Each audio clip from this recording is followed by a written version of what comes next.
Hello and welcome to this video where we're looking at how Jesus perceived that the men would rapture him. That's right. Jesus perceived that the men would rapture him. I don't know if you've ever heard a video on this truth, but it is the truth and it's Rapture 101. You're going to learn a great lesson today. Now we all know that Paul said we will be raptured up into the clouds to meet Jesus. That's right. Paul spoke the truth. Paul prophesied the truth. We believers, after we have partaken in the resurrection, have been changed, will be together raptured up, seized and moved up into the clouds to meet Jesus. Paul said it in 1 Thessalonians chapter 4, verse 17.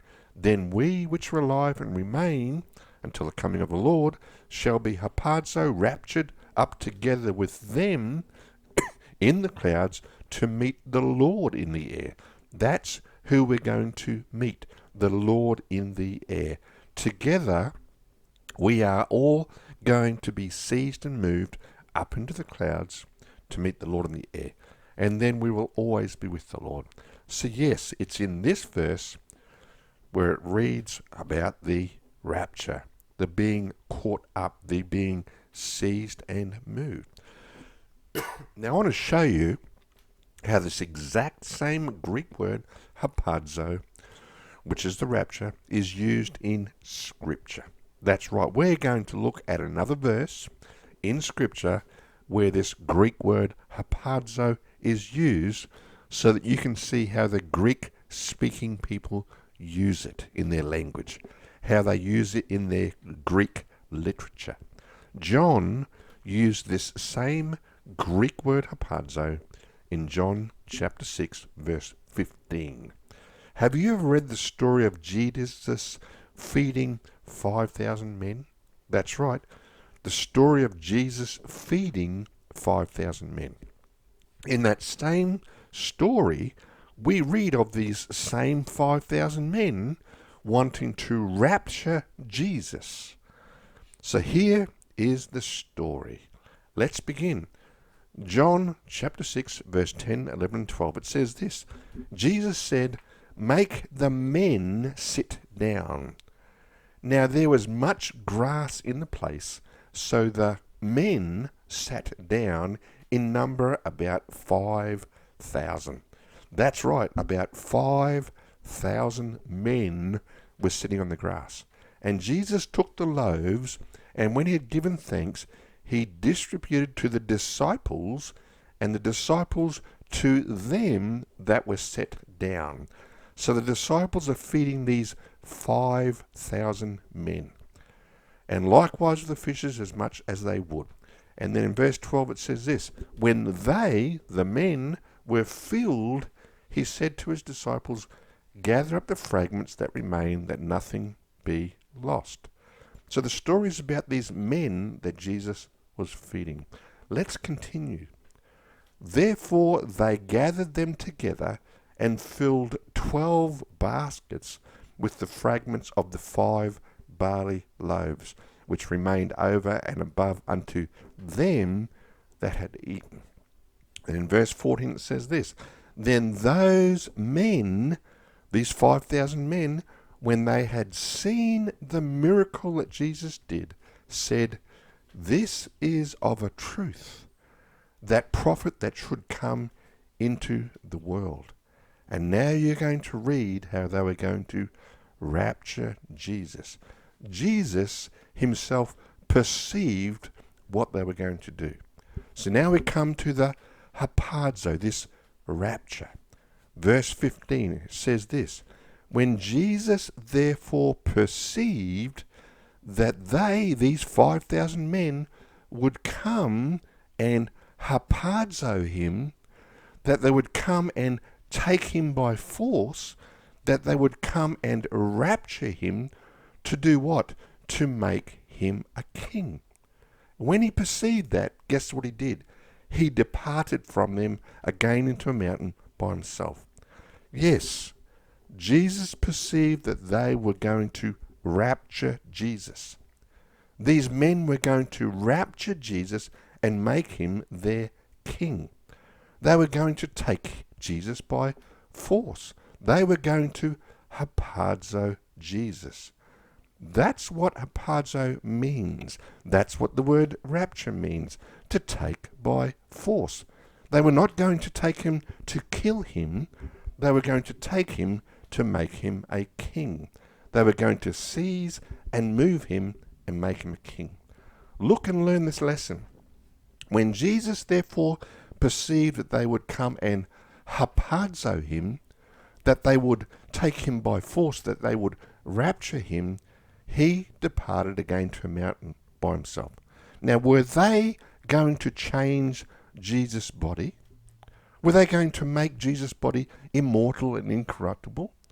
The answer is no. Were they going to make Jesus immortal, incorruptible, so that he could never die? The answer again is no, because the word rapture has nothing to do with one's body being changed from mortal to immortal. The rapture has nothing to do with your body being changed. The rapture is the seizing and moving, being moved from one location to another. That's what's going to happen to us after we partake in the resurrection when Jesus comes. We will be seized and moved up into the clouds to meet Jesus. Jesus perceived that they would come and harpazo him, that they would come and rapture him to make him a king. That's what the word rapture means. The word rapture means to take by force. And it all depends on the person that is doing the seizing as to whether the motive is positive or whether it's negative. In this case, it was a positive thing that they wanted to do. They wanted to make him king, but Jesus knew it was not the time, so he departed. They were going to take Jesus by force and make Jesus the king. The rapture has nothing to do with being made immortal, has nothing to do with the changing of one's body. Paul himself said to us in 1 Thessalonians chapter 4, how when Jesus comes, we will partake in the resurrection and our bodies will be changed, and then together we will be raptured up into the clouds to meet Jesus. So the word rapture, harpazo, means this: to take by force. They were going to take Jesus by force and make Jesus their king. They were going to seize and move Jesus and make Jesus their king. Being raptured, the harpazo, which is a verb, has nothing to do with having one's body changed. It has nothing to do with us being made immortal. Paul never, ever, ever said that when we harpazo, that our body is changed. What Paul did say was the changing of the bodies takes place before we will be together raptured up into the clouds to meet Jesus. The rapture that Paul prophesied is us being caught up together into the clouds to meet Jesus, being seized and moved together up into the clouds to meet Jesus. So we are starting to learn a great lesson just by using scripture on how this Greek word harpazo is used, what the rapture really is. When Jesus perceived that they would come and rapture him, that they would come and take him by force, that they would come to harpazo him, that they were coming to seize and move him and make him a king, he departed. Scripture shows us how the Greek word harpazo is used and what it means. This is Rapture 101. It's the truth. It's the basics. It's looking at the Greek language, looking at the Greek words, looking at the Greek New Testament, and looking how this word is used in Scripture. Remember this, the word rapture means to be seized and moved.